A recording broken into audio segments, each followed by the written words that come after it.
Bismillahirrahmanirrahim. Assalamualaikum warahmatullahi ta'ala wabarakatuh. Alhamdulillahi rabbil alamin wal aqibatu lil muttaqin ala umuri dunya waddin. Asyhadu an la ilaha illallah wa asyhadu anna sayyidana Muhammadan abduhu wa rasuluh. Allahumma salli wa sallim wa barik ala sayyidina Muhammad خاتم النبيين وحفظ المرسلين وعلى آله وأصحابه ومن تبعهم بإحسان إلى يوم الدين. سبحانك لا علم لنا إلا ما علمتنا إنك أنت العليم الحكيم. رب اشرح لي صدري ويسر لي أمري واحلل عقدة من لساني يفقهوا قولي.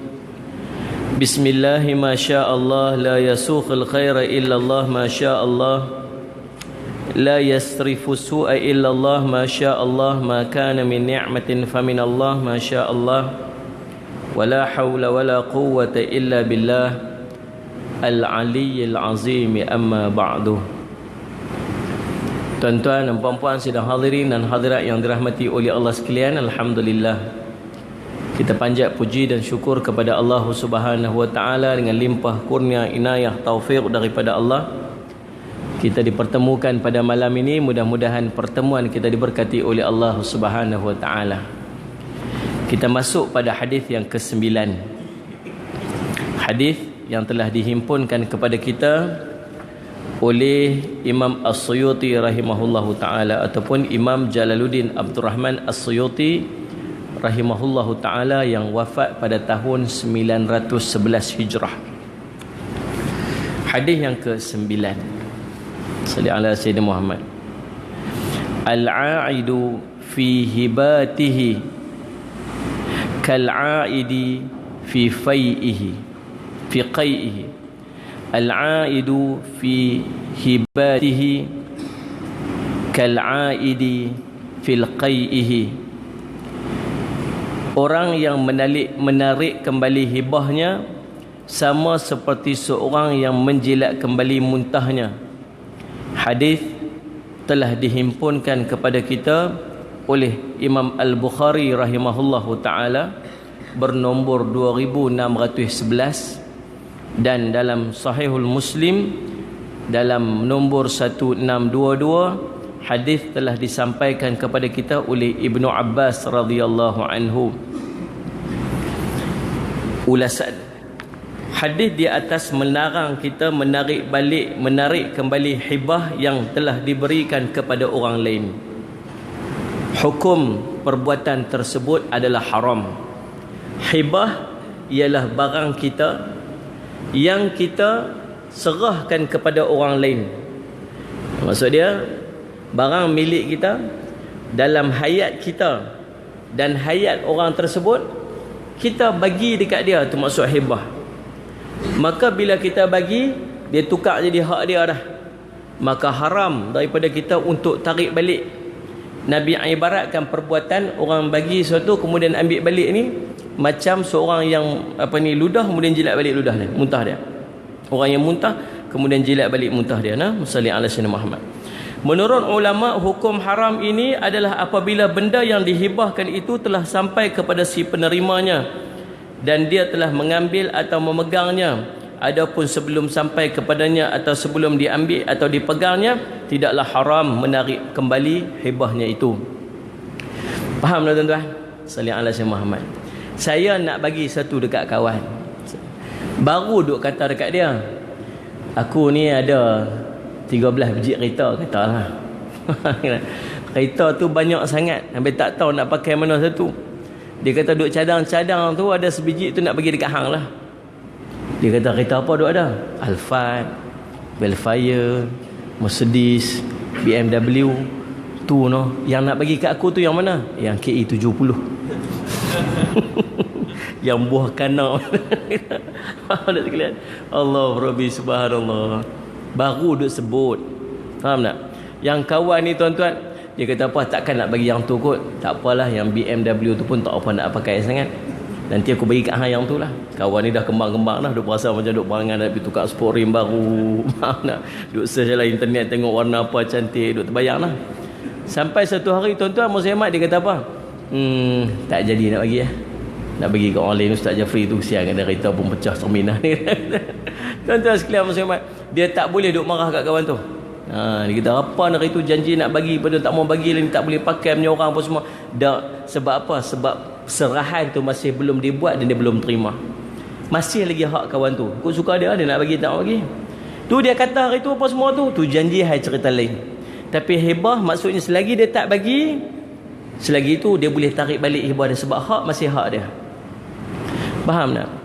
Anak seorang musalik syamat tuan-tuan, bila jadi hak orang tu pula, dah serah dah dapat ke dia dah, maka tak boleh tarik balik lah. Tak boleh lah. Itu satu kes. Duk tengok ustaz duk naik motor pimai-pimai. Ustaz tu duk naik motor pimai-pimai tuan-tuan, selalu lambat. Kata ustaz ni, saya ada kereta sebiji, bagi kat ustaz lah. Kereta apa? Proton Saga, tahun baru keluar dulu. Yang mula-mula yang Mahathir naik rasmi dengan atas Jambatan Pulau Pinang. bagi kat ustaz tu, subhanallah. Dia tak ada kena-mengena dengan hidup yang mati yang ada kat sini apa, tak ada kena-mengena lah. Lagi ada orang merasa lah. Ni kisah lain. Bukan kisah Ikmal, bukan. Assalamualaikum tuan-tuan. Kemudian masya-Allah Rabbi tuan-tuan, bagilah kereta tu subhanallah. Dulu naik motor duk terlambat sikit pasal apa? Pasal lambat motor tu. Lepas dia dapat kereta tu, lagi lambat pasal apa? Sementara nak sampai 4 kali rosak. Sementara nak sampai lagi rosak 4 kali. Lagi lambat pasal tu. Tuan-tuan Musalik Semat, tuan-tuan apa dia buat? Dia pi jual kereta tu, dia pi beli. Ambil duit sikit muka tuan-tuan, pi bayar muka kancil. Tak nak, belilah yang second hand kancil yang baru sikit daripada kereta yang Proton Saga Makma tu. Subhanallah. Pi beli kancil. Eloklah duk pi kerja, duk pi kuliah apa semua, cantiklah kancil tu apa semua. Kawan yang bagi kereta tu pi habaq kat semua orang ni. Inilah orang ni. Mana tak kerti bersyukur. Kita bagi kat dia pilih berjual kat orang pula, dia kata. Kita dah bagi kereta kat dia hari tu ni. Aku tengok dia duk naik motor apa semua, bagi kereta kat dia. Dia boleh pergi jual kat orang pula. Ni jenis orang ni tak kerti syukur, dia kata tu. Tuan-tuan, bila jadi hak dia, kau sukalah dia nak buat apa? Dah tukar dah habis dah. Kita dengan kereta tu dah tak ada lah. Jadi hak dia lah. Dia nak jual kan, dia nak tukar kereta tu jadi transformer kan, kau suka dia lah. Nak sekalian masalah dia Azmat. Sebab apa? Sebab dah tukar hak milik. Kita bukan lagi hak kita. Tak ada ungkit-ungkit dah. Habis pahala saya tak ada lah ustaz duk bagi lagu tu. Siapa kata? Kalaulah tak kerana kereta yang kita bagi tu, bolehkah dia beli kereta baru tu? Tak boleh. Kita ada sumbangan dia, kita ada hak, kita ada habuan kita yang akan dapat, walaupun dia tukar kereta lain untuk dia pergi bergerak apa sebagainya. Dah faham lah? Bagi habis. Sallallahu alaihi wasallam Muhammad. Kadang-kadang bagi madrasah, bagi duit, bagi wakaf, duk ulang ungkit. Tak bagi tu, tak jadi lagu tu. Tak boleh ungkit lah. Habis dah. Kita dengan tu putus dah. Faham sekali? Kita tunggu pahala je. Tunggu pahala. Takut sakit, duit pun hilang, pahala pun tak ada. Pasal apa? Ungkit. Sudahlah, habis lah. Faham sekali? Masalah ala syaman. Ada seorang baru ni, kawan saya. Dia kata, duduk sembang di rumah orang ni. Dia kata, kenal seorang dekat Kuala Lumpur tu. Orang muda. Orang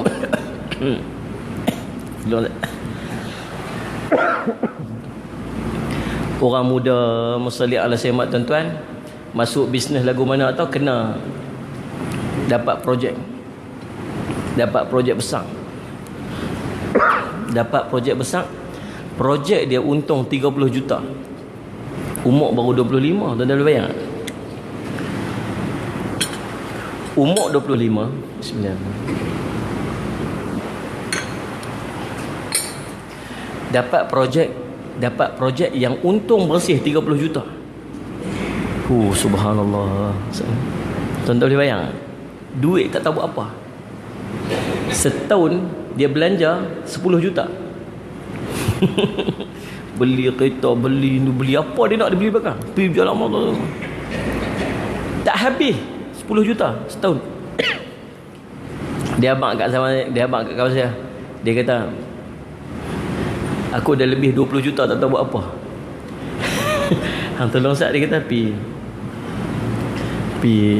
buat investment tak mana-mana boleh dia boleh masuk balik income.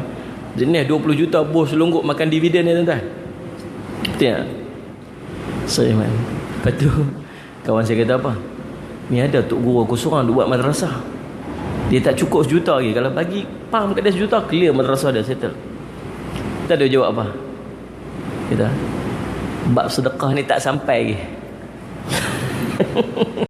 Tak sampai. Kalau dia bagi sejuta, dia ada 19 juta lagi tuan-tuan. Tapi dia kata tak sampai lagi. Untuk pekat-pekat doa bagi Allah buka sikit daya dia. Bagi buka sikit daya dia, kot dia nak bagi kot. Allah, tak dapat sejuta tak apalah. 2 juta pun tak apa, kita terima lah. Aduh, nak abang tuan-tuan Allah Musaimat. Benda ni duduk tang ni. Sebab tu kadang-kadang ada orang dia seronok, dia nak bagi, dia excited bila orang bagi, tapi bagi dia tak lepas. Sebab tu dia duduk sebut lagi, dia duduk nampak lagi, dia duduk teringat lagi. Bila kita bagi sebut wakaf ni, waw, qaf, fa, itu maksud dia apa? Stop, berhenti, habis, putus. Tuan-tuan baca Quran sampai tanda wakaf, maksud dia apa? Berhenti, jangan duduk belajar dah, habis dah. Sama sebut wakaf bagi-bagi tu habis, selesai. Hebah pun sama. Hebah, kalau ada tuan-tuan masalli ala sayyidina Muhammad, tuan-tuan ada harta banyak, anak-anak ada ramai, tuan-tuan masalli ala sayyidina Muhammad, boleh hebah harta siap-siap. Dia tak akan jadi wasiat, dia tak akan jadi faraid. Tuan-tuan hebah harta siap-siap, dia tak akan jadi faraid. Syarat dia apa? Hebah waktu kita hidup, waktu anak-anak kita semua duk ada. Semua atas persetujuan masing-masing. Dan wajib dia semua orang setuju, sebab benda tu sepatutnya akan jadi faraid. Tapi dia kata apa? Kita selesai siap-siap lah. Kan? Ayah pun apa semua duk kira nak bagi ke ampai lah, yang nak duduk saja, nak pergi masjid lagu tu kan. Kan? Yang ni empat urus apa semua. Ini tanah ni ada lima kita ada lalu ada sikit ni. Yang tanah ni bagi kat Balong, yang tanah ni bagi dekat ni, yang tanah ni bagi semua. Semua setuju ke? Semua setuju. Syarat yang kedua, adil. Kalau contoh dekat sini ada 1 ekar tanah, yang tanah lagi satu pun 1 ekar juga, tapi yang 1 ekar yang kedua tu ada rumah atas dia. Tuan faham tak? Maka itu tak adil dah. Dia kena bahagi, kurangkan sikit ekar tanah tu, nilai atas rumah tu. Lepas tu bahagi balik supaya jadi adil. Semua setuju, okey, selesai, habis. Faham tuan-tuan sekalian? Yang ni bila dah serah, maksud serah putus. Serah maksud tukar nama apa, selesai dah. Faham tuan sekalian? Nanti bila bapak tu mati, harta-harta tu tak perlu lagi difaraidkan. Sebab apa? Sebab dah dihibahkan siap-siap sebagainya. Tuan-tuan faham tak? Itu keadaan yang masalah. Boleh tak buat lagu tu? Boleh. Berdosa ke buat lagu tu? Tak berdosa. Pasal anak-anak dah setuju. Kalau nanti subhanallah tuan-tuan Musaimat, dia mati, nanti barang benda-benda tu semua akan difaraidkan. Bila faraid, dia jadi nisbah tak, 2 bahagian, 1 bahagian sebagainya. Waktu hebah ikut suka dia nak bagi dengan semua orang setuju dan berlaku adil sama-sama anak. Faham dah tuan-tuan? Kalau dia kata apa? Nanti hebah kemudian lah. Ni duk cadang-cadang nak bagi kat Balong ni. Cadang ni bagi semua. Tapi nanti pak mati ni, apa rumah bagi lagu tu ikut semua. Itu dia tak bagi hebah. Sebab benda jadi selepas dia mati, dia tak akan difaraidkan. Tuan-tuan faham tak? Wassalli ala sayyidina Muhammad. Okey. Baik. Salli ala sayyidina Muhammad. Faham yang pertama apa? Hebah kalau dia bagi dah sampai kepada orang, orang tu dah terima, maksud dah wujud akad, waktu tu tak boleh tarik balik dan haram hukum dia. Tapi kalau dia baru sebut dan benda tu belum sampai kepada orang yang nak terima tu, maka waktu tu tuan-tuan, dia boleh balik, dia boleh tarik balik. Pasal apa? Pasal hak masih belum bertukar, masih hak tuan yang tu. Itu faham lah tuan-tuan. Mussalli ala sayyidina Muhammad. Yang kedua, dikecualikan dari hukum di atas hibah yang diberikan seorang bapa kepada anaknya, maka harus diambil balik berdasarkan hadis tidak halal bagi lelaki yang memberi satu hadiah atau pemberian lalu ia menarik balik pemberiannya kecuali seorang bapa dalam pemberian kepada anaknya, daripada Sunan Abi Daud, daripada Ibnu Umar radhiyallahu anhuma dan Ibnu Abbas radhiyallahu anhu, hadis sahih. Lebih umum menurut Imam At-Tabari, larangan menarik balik hibah dikecualikan atas kes-kes berikut. Yang pertama, ini larangan, maksud dia apa ni tuan-tuan? Musalli ala Sayyidina Muhammad. Kalau tadi sebut bagi haram tarik balik, namun ada kes-kes yang dia boleh tarik balik. 3 kes ni, 4 kes ni. Salli ala Sayyidina Muhammad, 4 kes ni. Yang pertama tuan-tuan, musalli ala Sayyidina Muhammad, seorang yang memberi hibah dengan syarat diberikan balasan. Maksud dia apa? Aku bagi barang ni, aku nak something in return. Dia ada syarat dia. Kalau aku nak bagi yang ni, tapi yang bagi aku sesuatu. Tu maksud dia, yang ni dia masih ada pengecualian. Yang kedua, seorang ayah yang memberi hibah kepada anak-anak dia boleh tarik balik. Tu rumah ayah, rumah dekat situ tu, bagi kat Malung lah. Nampak Malung macam tak ada rumah apa semua. Lah ni pun dia berniaga pun tak apa nak elok apa semua ni, bagi rumah dia kat sana. Yang lain-lain semua setuju kan? Tak apalah, dia tak ada kerja apa, kami semua dah ada rumah seorang sebiji, dah apa, selesai lah. Tak apalah, bagi dia duduk rumah tu. Bila sampai tu hari Balong tu berniaga okey apa semua, dia dah beli rumah sebiji lagi kat sana. Ayah dia kata apa? Ayah pun duduk kira nak berniaga seorang lagi, nak duduk rumah tu. Mana? Subhanallah. Lepas tu dia kata apa, mana boleh ayah dia buat lagu tu, dulu kan dah bagi dekat saya dah. Kata subhanallah, tuan-tuan, seorang ayah dia berhak, dia boleh tarik balik hibah dan tak salah dan tak berdosa. Tuan-tuan faham nah? Maka dia boleh ambil balik rumah tersebut ataupun barang yang dihibahkan kepada anak-anak dia. Itu nam salli ala Sayyidina Muhammad. Yang ketiga, yang boleh tarik balik ni apa? Hibah yang belum diambil. Hibah yang belum diambil. Dia kata nanti salli ala Sayyidina Muhammad, dalam minggu depan nanti yang ambil kereta. Saya penuh dulu tuan-tuan. Ingat musalli ala. Sebab tu tuan-tuan kalau nak bagi wakaf, tuan-tuan kalau nak bagi apa, bagi siap-siap dengan tangguh. Saya pernah dulu berapa tahun yang lepas. Waktu tu saya pakai kancil lah, saya ingat. 4 tahun ke 5 tahun lepas. Duk berulang PKL naik kancil tak boleh bayar waktu tu. Pergi kuliah naik kancil, tekan 140 kancil tu, bergegak dashboard kan. Sungguh cerita betul-betul ni. Buka ketayak, lipat selit celah tu, senyap dashboard tu. Sampai jual hari tu, kawan yang beli ni, kepiah siapa ni? Kepiah saya dulu punya lama, sampai kuning dah kepiah tu. Tuan-tuan, ada kawan tu duduk kesian, aku duduk tengok, dia kata, Ustaz, family dia semua sakit, semua mati habis tinggal dia seorang. Tinggal dia seorang. Harta punya banyak, wah, millionaire apa, kaya-kaya, tinggal dia seorang je, yang lain semua mati habis. Jadi kata apa, dia pun sakit waktu tu. Dia kata tu ada Fortuner sebiji tu, tak siapa duk pakai dah. Dia pun dah tak larat dah, muda lagi bersakit. Semua family dia cancer. Lepas tu dia kata tu Fortuner sebiji, nanti Ustaz ambil. Kita syok duk barangan lah tuan-tuan, warna hitam, tinta gelap apa semua tu. Duk barangan lah. Tu planning dia kata hari Sabtu depan ambil. Sabtu depan ambil. Ingat apa tuan-tuan, seminggu lagu tu kan tuan-tuan. Hari Sabtu dia suruh ambil, hari Khamis dia meninggal. Tuan, dia meninggal tak apa, kita tak dapat. Bukan cerita lagu tu. Cerita dia tuan-tuan, kalaulah dia bagi waktu tu awal, setiap saya duk guna pergi kuliah, saya duk guna pahala sampai. Tapi tak dapat lah. Maksud dia apa? Pasal serahan tu belum berlaku. Dia dapat pahala niat, insya-Allah. Pahala niat dia nak bagi tu, insya-Allah sampailah dekat dia. Mudah-mudahan Allah bagi, Allah ampun segala dosa dia, Allah bagi segala pahala kat dia. Kan? Tapi dari segi fizikalnya, dari segi sungguh-sungguhnya tak dapat lah. Sebab tu tuan-tuan, wakaf jangan tangguh. Kalau tuan-tuan nak bagi apa, bagi. Sebab kita tak tahu apa akan jadi kat depan. Tunggu tangguh, esok, lusa, tak tahu tuan-tuan ke depan lusa jadi lagu mana. Apa yang ada bagi lu, apa ada yang bagi lu, subhanallah naziran. Apa yang tuan-tuan hajat nak bagi. Ada orang dia kata apa? Bila mak mati nanti, ni ada kes hari tu telefonnya. Bila mak mati nanti, tu rumah kita yang duduk kat ujung kampung tu, dia kata wakaf pergi dekat Mahat lah. Bagi madrasah rumah tu dekat Mahat. Dan bagi orang duduk dekat dalam tu, orang duduk mengaji Quran di pahala mai dekat mak. Selepas mak dia mati sungguh tuan-tuan, rumah tu jadi lagu mana? Tuan-tuan, dia kata selepas dia mati baru dia nak wasiat. Dia wasiatkan untuk rumah tu diwakafkan. Tuan-tuan, berlaku tak wakaf tu? Saya tanya tuan ni. A berlaku, B tak berlaku, C sebahagian, A ke B ke C atau D ke semua di atas? Atau I? Ustaz jawab dah lah. Jawapan dia tuan-tuan, yang akan berlaku hanya 1/3 saja daripada nilai rumah. Maksud dia tak boleh bagi sebab rumah tu je akan jadi harta faraid. Disebabkan ada wasiat tu hanya berlaku 1/3 saja. Maka apa dia kena buat? Dia kena jual rumah tu, nilaikan dia, jual rumah tu, yang 1/3 tu ambil pergi bagi kat madrasah pun untuk tunaikan wasiat. Sebab tu tuan-tuan nak wakaf waktu hidup. Nak bagi waktu hidup. Jangan tunggu mati. Sebab mati dia akan jadi hak orang lain, bukan lagi hak kita. Faham tak sini? Ada rumah ke ada mana kan, nak bagi siap-siap. Selesai. Lepas tu anggap apa? Anggap selesai dah habis. Jangan duk fikir-fikir lah. Yang tu habuan kita ke akhirat, nanti kita tunggu dia sampai lah. Jangan duk risau.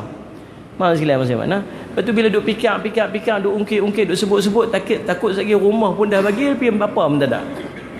Faham tak? Bila bagi wakaf selesai dah. Tak usah duk fikir, tak usah duk cakap, tak usah duk kata apa, dah habis, dah jadi hak orang dah.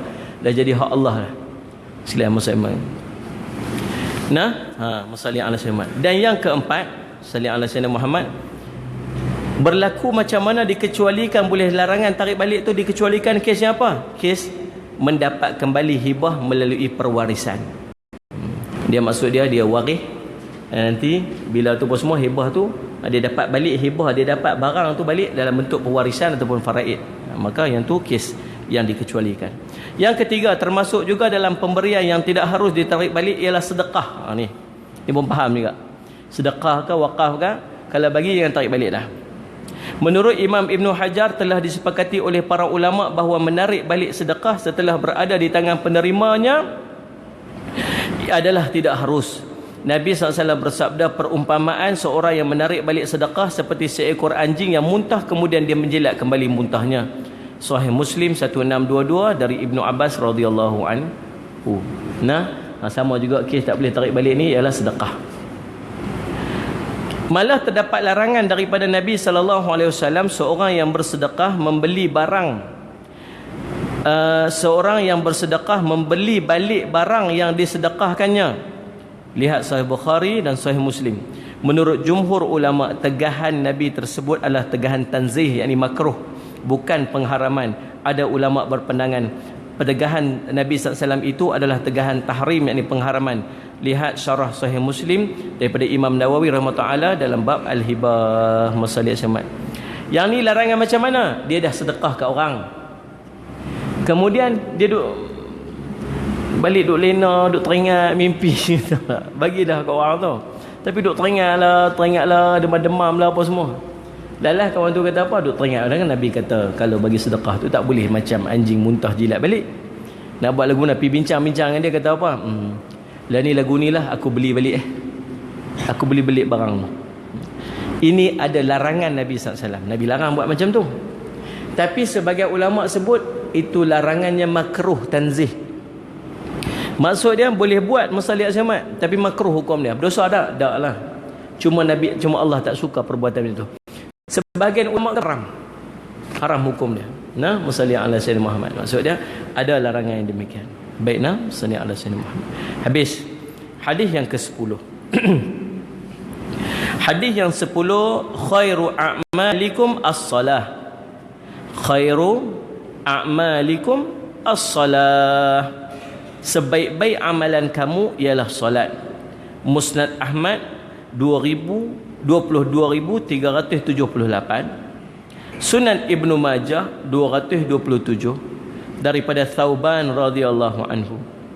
Darjat hadis sahih menurut Imam As-Suyuti rahimahullahu taala. Nombor yang duduk kat ujung tu 22378, 227 semua tu ialah nombor hadis dalam kitab tu. Jangan duk pitikam pula. Nombor tu nombor hadis yang tuan-tuan buka kitab Musnad Ahmad tu, pergi cari nombor 22,000 tu, jumpa lah nulis hadis tu. Itu keadaan nak. Salli ala sayyidina Muhammad. Tuan-tuan yang dirahmati Allah sekalian, hadis ini diriwayatkan kepada kita oleh Thauban radhiyallahu anhu. Thauban ni seorang sahabat Nabi SAW yang sangat mencintai Nabi SAW. Sangat cinta dekat Nabi SAW. Nama Thauban. Thauban ni tuan-tuan, satu hari dia duduk dengan keluarga dia. Waktu dia duduk dengan keluarga dia, tuan-tuan, dia seronok sangat sampai dia terlupa kepada Nabi SAW. Sebab dia tak pernah lupa dekat Nabi. Dia balik rumah teringat Nabi. Sekali dia pergi duduk majlis Nabi, sekali dia keluar dia teringat Nabi pula. Kadang-kadang sampai sahabat-sahabat ni rindu sangat dengan Nabi ni tuan-tuan. Duduk dalam majlis Nabi, duduk tengok wajah Nabi. Terpaku semua lagu tu. Bila keluar daripada majlis Nabi ni, sampai rasa macam tak gamak nak keluar, tak gamak nak pisah dengan Nabi tu. Cinta sangat dekat Nabi ni, sayang sangat dekat Nabi ni, para sahabat. Bila balik ke rumah, ada di kalangan sahabat yang keluar balik tu, pergi duduk dekat lorong-lorong kod Nabi SAW nak lalu, sekadar nak tengok wajah Nabi SAW. Subhanallah. Tuan-tuan boleh bayang tak? Nanti tuan-tuan masalah ala Sayyidina Muhammad ni, di padang mahsyar ni tuan-tuan cari Nabi SAW. Tak? Padang mahsyar cari Nabi SAW. Tuan-tuan doa pada Allah bagi kita mimpi Nabi sekali ikut dalam hidup. Ikut bagi sekali nak tengok Nabi ni macam mana. Tuan-tuan mengaji sungguh-sungguh sahih Nabi tu macam mana. Wajah Nabi, bagi kalau kita duk bayang muka Nabi ni, boleh terbayang wajah Nabi tu macam mana. Kalau sebut Nabi ni, kita terbayang lah wajahnya dengan putih merahnya, dengan rambut ikal dia tuan-tuan. Masalah Allah SWT, rambut ikal ni maksud rambut bukan kerinting, bukan. Rambut Nabi ni tidak terlalu kerinting dan tidak terlalu lurus. Dia beralun.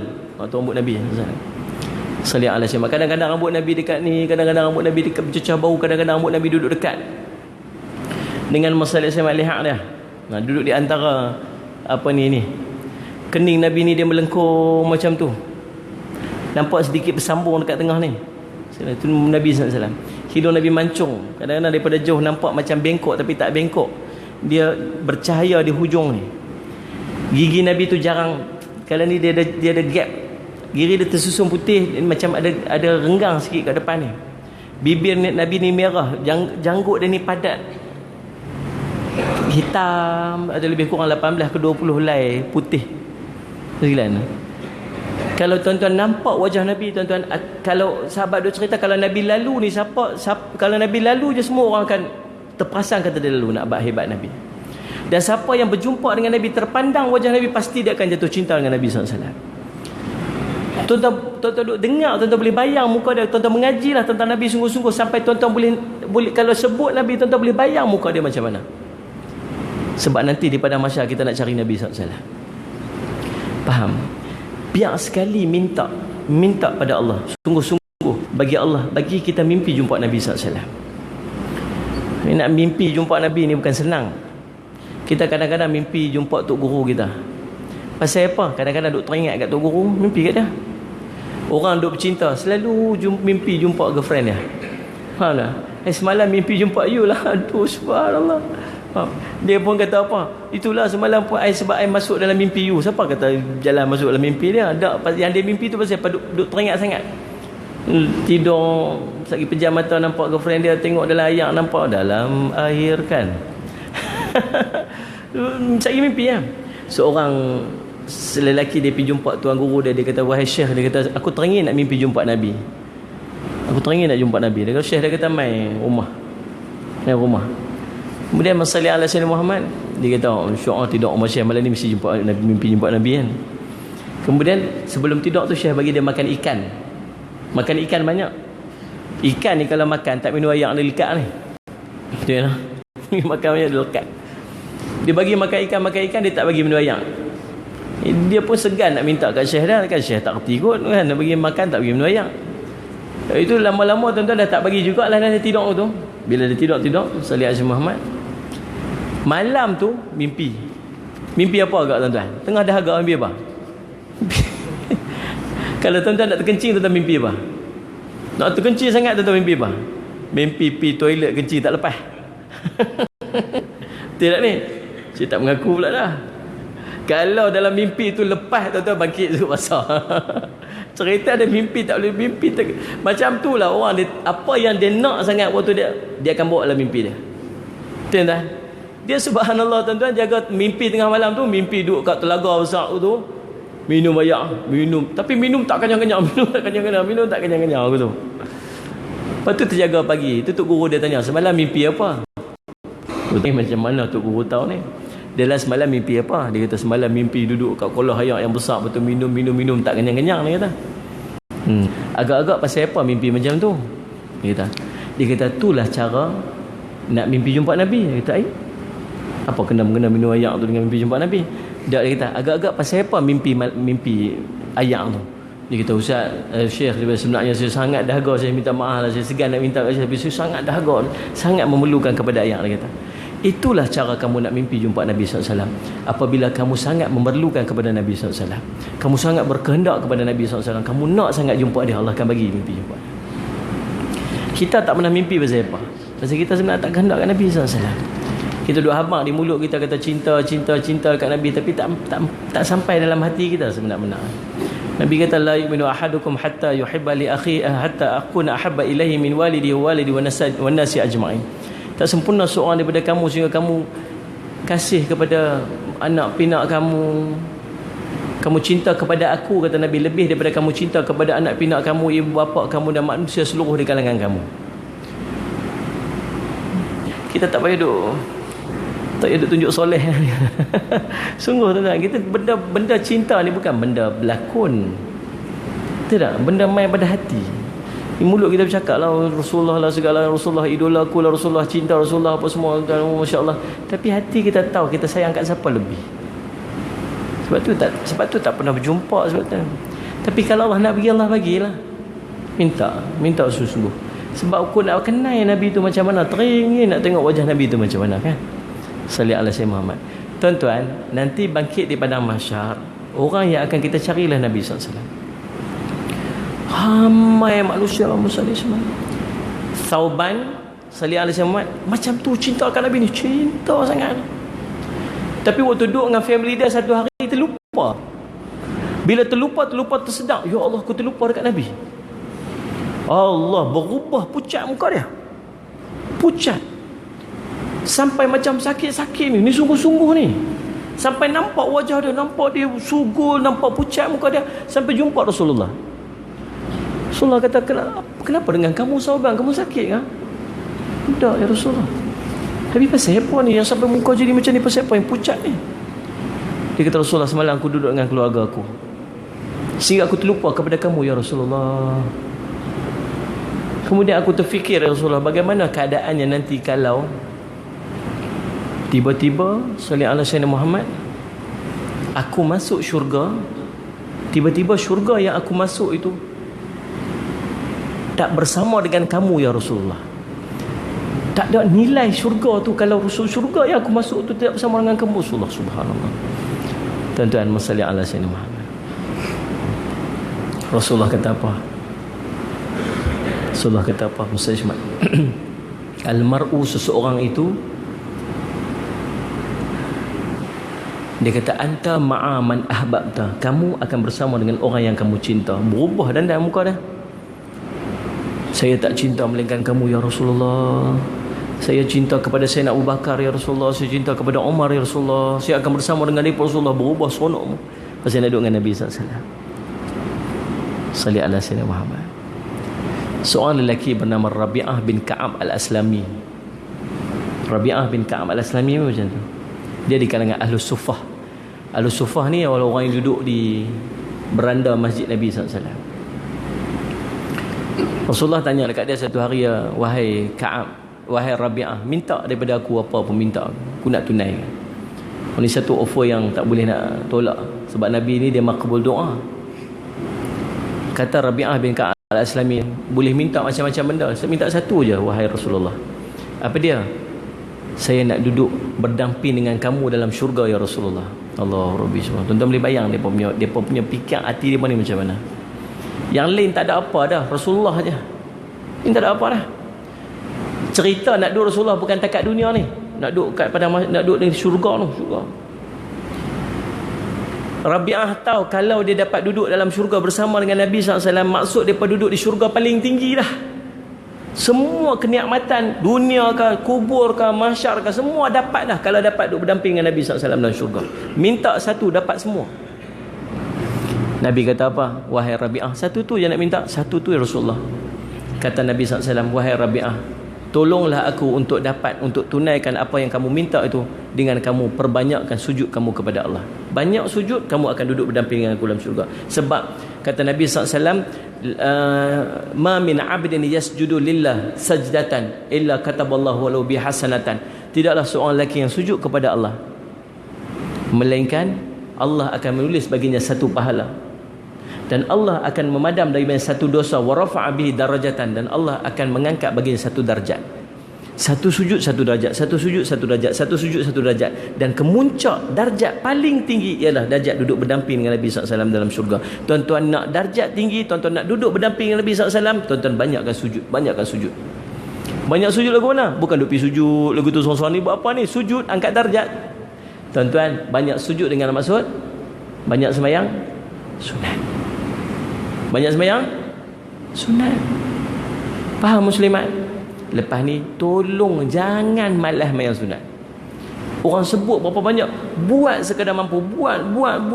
Memang malas, memang susah nak buat sembahyang sunat sebab hati kita ni banyak dosa. Faham? Tapi nak buat macam mana? Kita kena duduk dengan Nabi SAW dalam syurga ni. Bukan banyak sujud. Sallallahu alaihi wasallam Muhammad. Mau kata cerita cinta kat Nabi ni bukan orang, bukan setakat orang.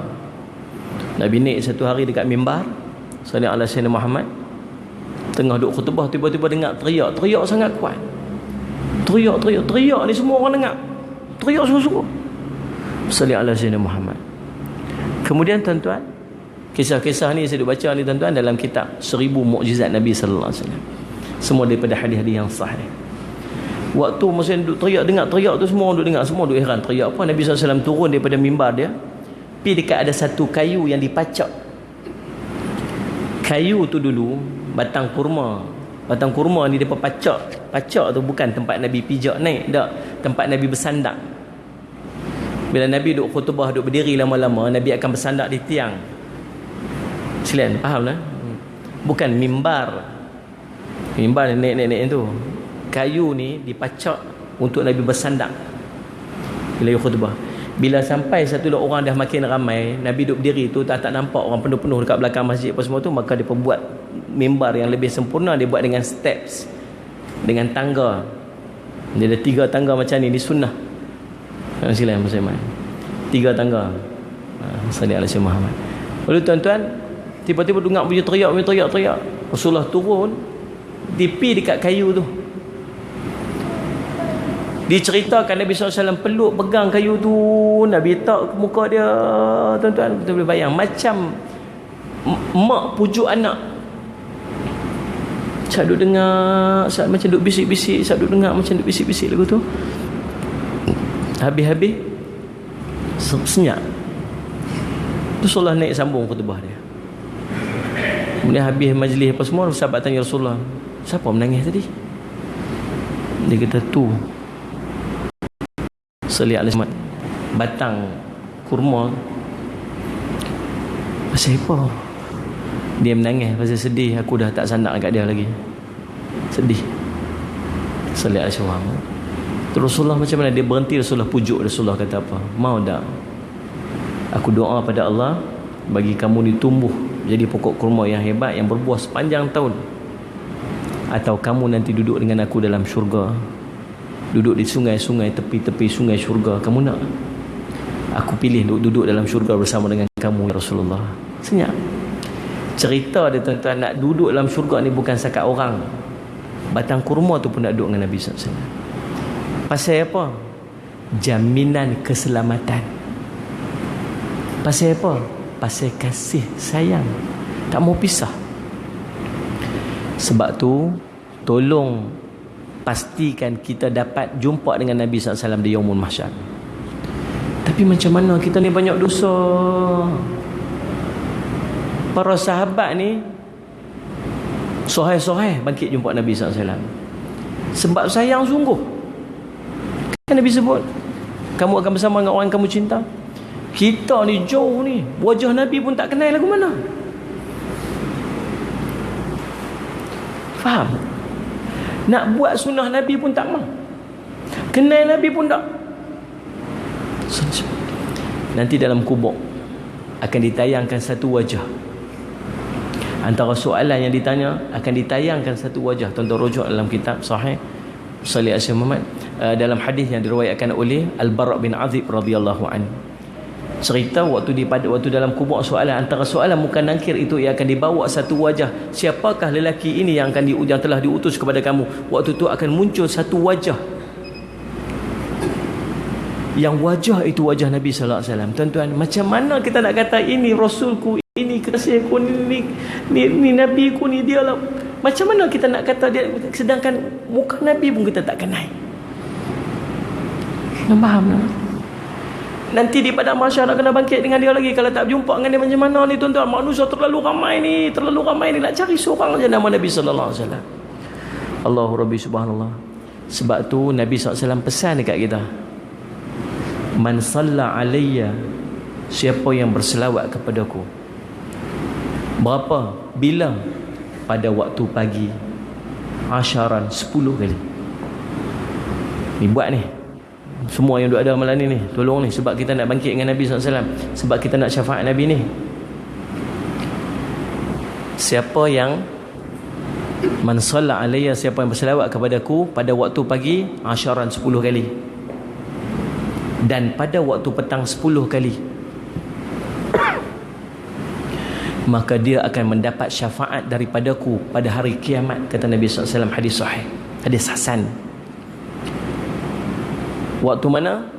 Subuh 10 kali. Petang waktu mana? Asar 10 kali. Buat start pada esok pagi. Jangan tinggal dah sampai bila-bila. Jangan tinggal dah sampai bila-bila. Faham tuan-tuan? Salih ala sayyidina Muhammad. Rupanya ada jalan untuk kita dapat syafaat Nabi SAW. Kita takut tak dapat syafaat Nabi, sebab syafaat Nabi syafaat paling besar. Cara dia macam mana? Pagi buat 10 kali selawat, satgi lepas asar buat 10 kali selawat. Saya minta start esok tolong buat. Selawat lagu mana Ustaz? Selawat yang paling simple, Allahumma salli ala Sayyidina Muhammad. Tu yang paling simple. Nah, lebih sikit, Allahumma salli ala Sayyidina Muhammad wa ala ali Sayyidina Muhammad. Nak lebih lagi, selawat Ibrahimiyah. Tak Ibrahimiyah macam mana? Allahumma salli ala Sayyidina Muhammad wa ala ali Sayyidina Muhammad kama sallaita ala Sayyidina Ibrahim wa ala ali Sayyidina Ibrahim. Macam bisa dengar Ustaz duk rasa macam hafal dah. Tu duk semayang tiap hari duk baca tahiyat akhir. Paling simple, satgi lepas mayang subuh, lepas angkat tangan doa apa semua, amin ya rabbal alamin. Duduk sat, Allahumma salli ala sayyidina Muhammad wa ala ali sayyidina Muhammad. Allahumma salli ala sayyidina Muhammad wa ala ali sayyidina Muhammad. 10 kali. Ingat dah tuan-tuan? Boleh nah buat. Pasal apa? Pasal harap sangat dapat syafaat Nabi sallallahu alaihi wasallam. Thauban kata, subhanallah salli ala sayyidina Muhammad, khairu a'malikum as-salah, sebaik-baik amalan kamu ialah sembahyang, kata Nabi sallallahu alaihi wasallam. Hadis lengkapnya ialah istaqimu walan tuhsu wa'lamu anna khaira a'malikum as-salatu walan yuhafidha 'ala al-wudu'i illa mu'minun. Hendaklah kamu istiqamah, kata Nabi SAW. Kamu selama-lamanya tidak akan dapat menghitung betapa banyaknya pahala istiqamah. Atau bermaksud, kamu tak akan mampu untuk istiqamah dengan sebenar-benarnya kerana dia sangat sukar. Atau juga bermaksud, kamu tak akan mampu jika ingin melakukan semua amalan kerana setiap manusia tak akan sunyi daripada kelemahan dan kejemuan. Ketahuilah oleh kamu sekalian bahawa sebaik-baik amalan kamu ialah solat dan tidak memelihara wuduk melainkan seorang mukmin sahaja. Lihat tafsiran hadis dalam Fadhilul Qadir Imam Nawawi, Imam Al-Munawi dalam hadis ke-994. Hadis ni cerita apa? Cerita kalaulah kamu tahu betapa besarnya pahala istiqamah. Istiqamah ni macam mana? Setiap hari baca Quran, setiap hari tahajud, tiap-tiap hari 2 rakaat sebelum mayang subuh, tiap-tiap hari 4 rakaat sebelum zuhur, 4 rakaat lepas zuhur, setiap hari 4 rakaat sebelum asar, tiap-tiap kali semayang witir. Kalau boleh istiqamah semua ni, Allah sangat besar pahala dia. Cumanya kita tahu manusia ni ada lemah dia. Tak lemah lagu mana? Ada time-time dia rasa malas. Ada time-time dia rasa jemu. Betul tak tuan? Kalau boleh istiqamah, itu sangat cantik, itulah yang paling baik. Tapi Allah tahu kita ni jenis manusia, ada up, ada down, ada malas, ada rajin, ada time. Maka dalam banyak-banyak amalan tu, subhanallah, yang kita duk buat, yang kita baca Quran, yang kita duk zikir, yang kita duk istighfar, kalau boleh nak jaga semua. Tapi kadang-kadang kita tahu kita lemah. Maka kalaulah kena pilih di antara nak buat amalan yang lain dengan sembahyang tu lebih afdal untuk kita jaga. Tu maksud Nabi SAW. Tuan faham tak?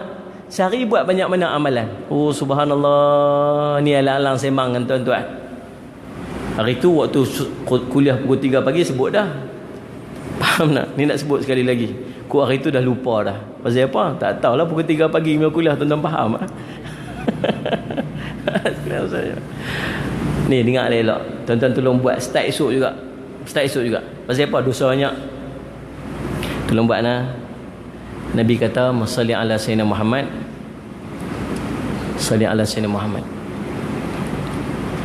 Inna, sesungguhnya, subhanallah walhamdulillah wa la ilaha illallah wallahu akbar.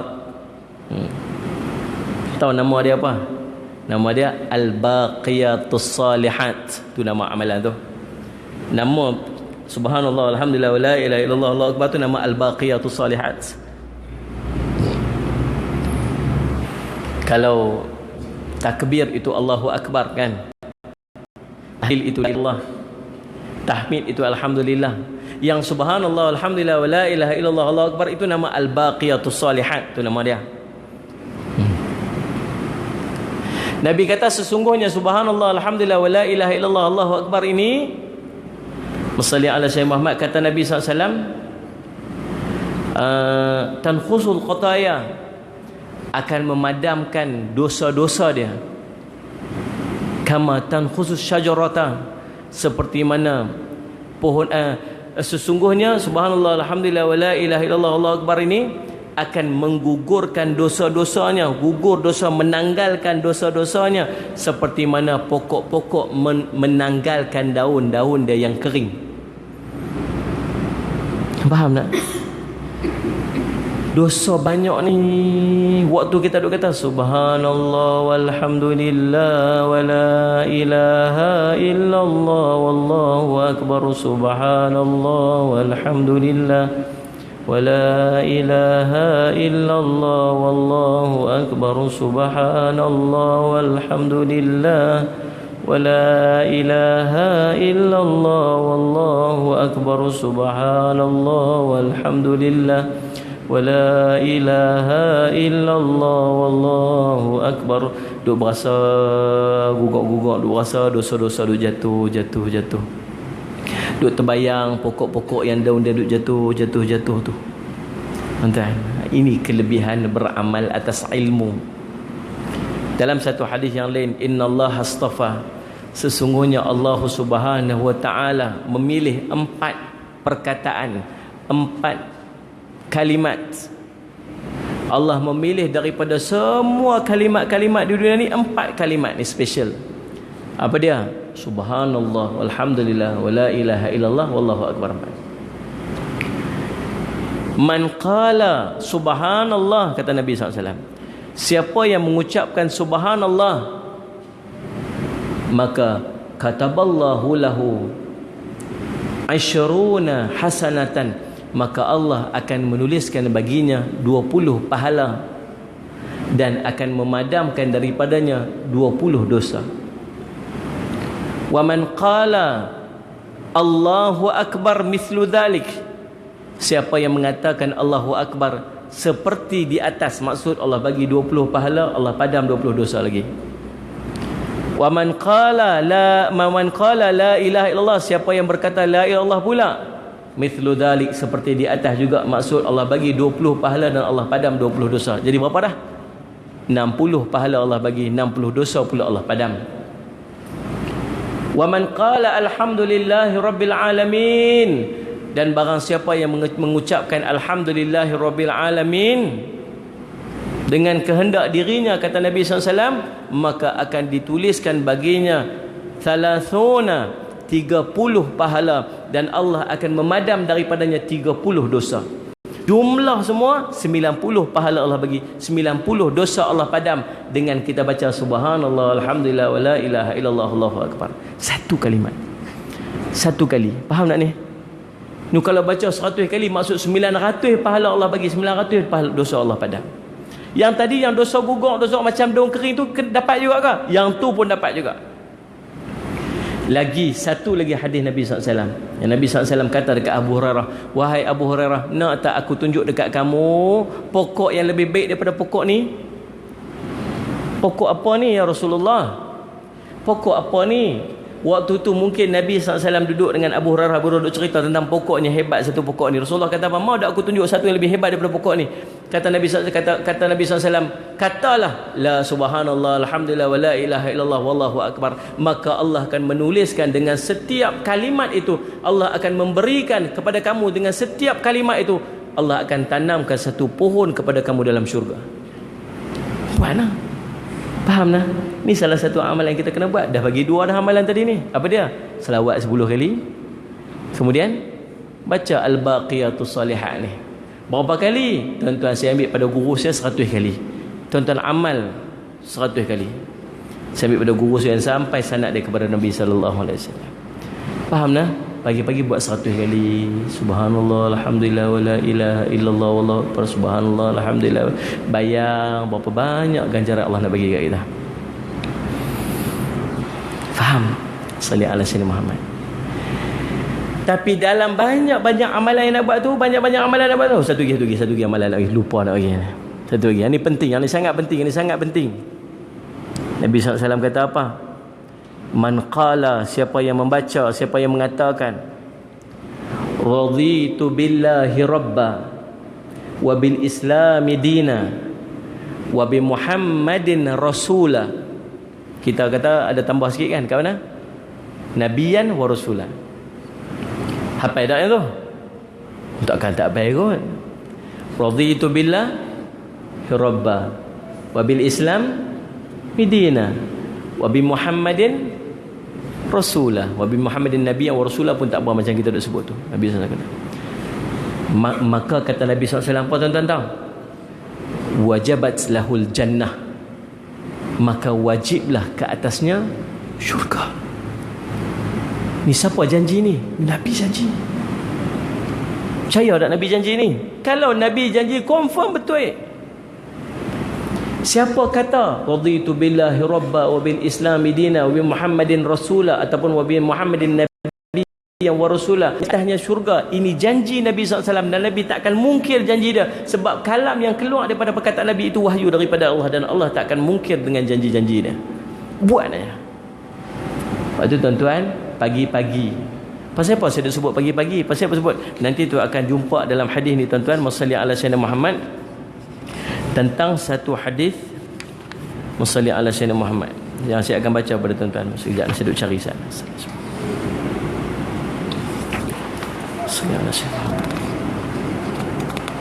Satu hadis tentang salli ala sayyidina Muhammad.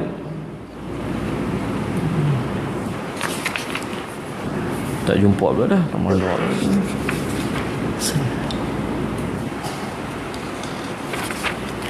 Nanti kita jumpa sama-sama lah, cari tengok. Hadis tentang Nabi SAW mendoakan tentang ni. Nabi SAW kata apa? Allahumma barik li ummati fi bukuriha. Nabi SAW pernah berdoa, hadis ke-36, muka surat 30, tuan-tuan boleh tengok. Nabi SAW kata apa? Ya Allah, berkatilah umatku pada waktu pagi mereka. Subhanallah, salli ala sayyidina Muhammad. Nah, tengok yang nombor 2. Berkata Imam An-Nawawi rahmatullah. Jumpa tak? 36. Hadis 36 muka surat 30. Nombor 2, tengok Imam kata apa? Menurut Imam An-Nawawi, berpandukan hadis ini disunatkan kepada orang yang memiliki wazifah ataupun tugasan amalan yang kita buat tadi ni. yang istighfar lah, yang apa semua tu, tugasan amalan tertentu seperti baca Al-Quran, pengajian ilmu syariat, tasbih, i'tikaf atau pekerjaan tentu untuk melakukan di awal siang waktu pagi. Begitu juga urusan yang lain seperti bermusafir, berakad nikah sebagainya. Pasal apa? Pasal apa nak buat pada waktu pagi itu? Sebab waktu pagi itu telah didoakan keberkatan oleh Nabi SAW. Maksud dia ada amalan pada waktu pagi itu berkatnya lebih berbanding pada waktu-waktu yang lain. Sebab tu segala amalan yang tuan-tuan nak buat, push buat sebelah pagi. Tuan-tuan nak baca Quran waktu lain boleh, asal kita baca Quran dalam hari itu. Tapi yang paling cantik baca pada waktu pagi. Faham? Tuan-tuan nak istighfar 100 kali, boleh buat waktu mana pun dalam hari itu. Yang paling cantik tetap 10 pagi. Tuan-tuan buatlah apa pun, yang paling cantik paling. Pasal apa? Pasal pagi itu telah didoakan keberkatan oleh Nabi sallallahu alaihi wasallam. Faham tuan-tuan? Salli ala Muhammad. Habis tuan-tuan, salli ala Sayyidina Muhammad. Nabi kata apa tadi ni? Man qala, siapa yang mengatakan ataupun menyebut raditu billahi rabba wa bil islami dina wa bi Muhammadin rasula. Tuan-tuan tak apa lagi bercari. Dan saya cadang kat tuan-tuan nak buat lagu mana supaya kita tak miss, supaya kita tak lupa. Masukkan dalam doa setiap kali lepas sembahyang. Faham tak? Masukkan dalam doa tu. Sebab kita takkan tinggal doa, biasalah macam itulah. Dan Rabbana atina fid dunya hasanah wa fil akhirati hasanatan wa qina adzaban nar. Raditu billahi rabba bil islami dina Muhammadin nabiyyan wa rasula wa sallallahu ala sayyidina Muhammadin wa ala alihi wa sahbihi wa baraka wa sallam walhamdulillahi rabbil alamin. Lekat yang tu jom. Paling tidak sekali sehari. Faham tuan-tuan? Insya-Allah nah. 3 tu saya bagi malam ni, jangan lupa. Yang pertama tadi apa dah? Lupa dah. Astagfirullah. Selawat 10 kali pagi dengan petang, lepas subuh dengan lepas sak. Dapat apa tu? Dapat apa? Syafaat Nabi sallallahu alaihi wasallam. Yang kedua baca apa? Al-Baqiyatus Salihat. Berapa kali? 100 kali. Bila nak baca tu? Terpulang pada tuan-tuan, cuma cantiknya sebelah pagi. Sebab apa nak baca sebelah pagi? Sebab telah didoakan keberkatan oleh Nabi SAW. Faham tak? Yang ketiga tuan-tuan daripada amalan dia, raditu billahi rabba bil islami dina Muhammadin nabiyyan wa rasula. Dapat apa ni? Wajibat lahul jannah, maka Allah mewajibkan ke atasnya syurga. Faham tak tuan-tuan? Dalam banyak-banyak amalan ni pun subhanallah, tetap yang paling afdal ialah sembahyang, solat. Nah, kalau nak kena nak kena pilih di antara sembahyang dengan nak baca Quran ni, tetap sembahyang. Pasal apa sembahyang lebih hebat daripada baca Quran? Pasal apa sembahyang lebih hebat daripada berzikir? Sebab dalam sembahyang semua ada. Dalam Quran, dalam sembahyang ada baca Quran tak? Ada. Dalam sembahyang ada doa tak? Ada. Antara doa dia tahu mana? Subhanallah, bangkit daripada duduk duduk antara dua sujud. Rabbi firli warhamni wajburni warfa'ni warzuqni wahdini wa'afini wa'fu'ani. Itu doa. Yalah, salli ala Sayyidina Muhammad. Doa dalam surah Al-Fatihah. Dalam sembahyang ada selawat tak? Ada. Semua amalan yang kita duk buat di luar yang satu tu semua dihimpunkan dalam sembahyang. Maka kalau nak cerita kelebihan salli ala Sayyidina Muhammad, yang lebih utama, amalan-amalan lebih utama, tetap sembahyang duduk di tempat yang paling utama. Sebab semua amalan yang kita duk buat fardhiyah ataupun satu-satu semua dah duduk dalam satu amalan yang nama dia sembahyang. Faham tuan-tuan? Baik, insya-Allah musalli ala Muhammad. Oleh kerana itu, yang kedua, balik pada nombor hadis 10 tadi ni, yang kedua, oleh kerana amal-amal soleh itu terlalu banyak dan kita tak mampu untuk istiqamah dengan kesemuanya, maka hendaklah kita beribadah dengan amalan yang terbaik dan berusaha mengerjakannya dengan istiqamah. Menurut hadis di atas, ibadah terbaik daripada segala jenis ibadah ialah solat, kerana ia menghimpunkan semua ibadah, merangkumi bacaan Al-Quran, tasbih apa?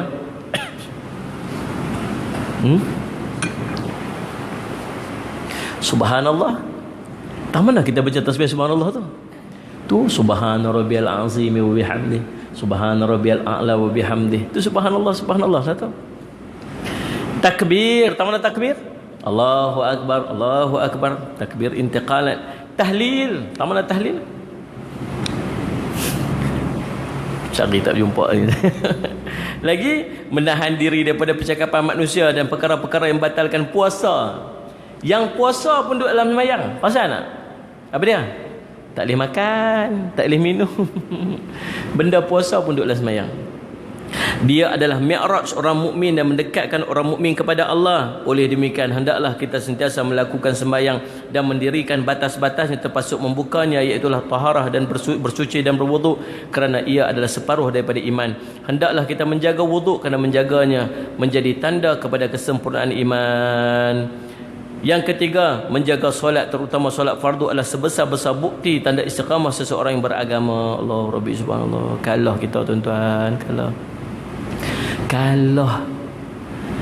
tak mana saya sebut tuan-tuan. Ya Allah, kadang-kadang kita ni boleh semayang sunat macam-macam, sungguh tidak, tapi nak istiqamah semayang awal waktu sangat susah.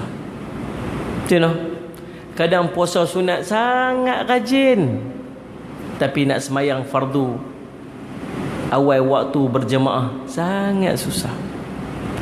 Dapat semayang waktu berjemaah, masalli ala sayyidina Muhammad, bukan setakat semayang waktu semayang pada awal waktu, dapat semayang berjemaah pula.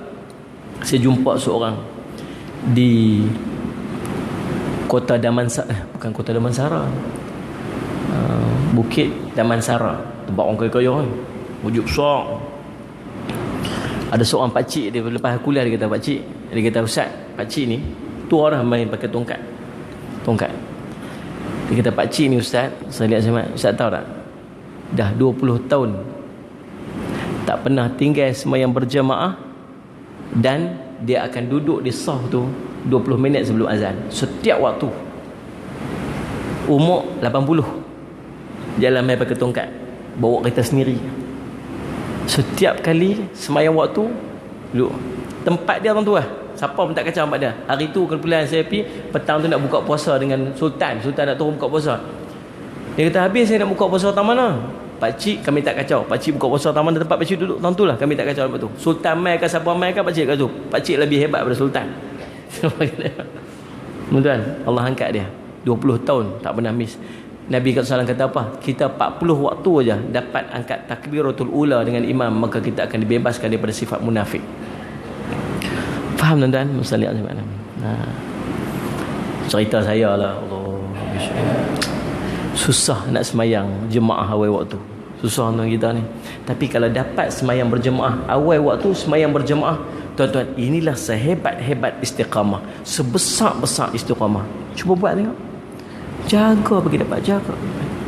Mudah-mudahan insya-Allah nah muslimin. Jadi habis hadis yang ke-11, masalli ala sayyidina Muhammad, hadis tentang amalan yang paling disukai oleh Allah ialah solat tepat pada waktunya. Insya-Allah kita akan sambung pada pertemuan kita yang akan datang insya-Allah. Kuliah saya di sini di Masjid Pajak Song kita ubah ke hari ni. Pasal apa yang ubah hari ni? Sebab sayang nak tinggal tempat ni. Sayang kat tuan-tuan lah. Betul ke? Kata tuan-tuan meluat kata ya ke? Tuan-tuan muslimat, pasal hari Sabtu tu selalu ada program bertembung. Kalau tuan-tuan perasan, bila saya main kat sini, nanti kalau nak keluar cepat-cepat, selalu nak kena berhenti awal. Pasal lagi ada forum kat sana, lagi ada forum kat sini. Pasal hari Sabtu Ahad ni memang hari forum, hari ceramah. Jadi tuan-tuan, saya abang dekat Ustaz Khairul Fitri, tukar mai ke hari Minggu supaya tak kacau. Jadi ejah lagu mana tahu put dapat malam ni. Okey lah insya-Allah. So, selepas daripada ni tiap-tiap bulan kuliah kita jatuh pada hari ni, hari Selasa hari ni kan, minggu pertama. Ya, minggu pertama insya-Allah.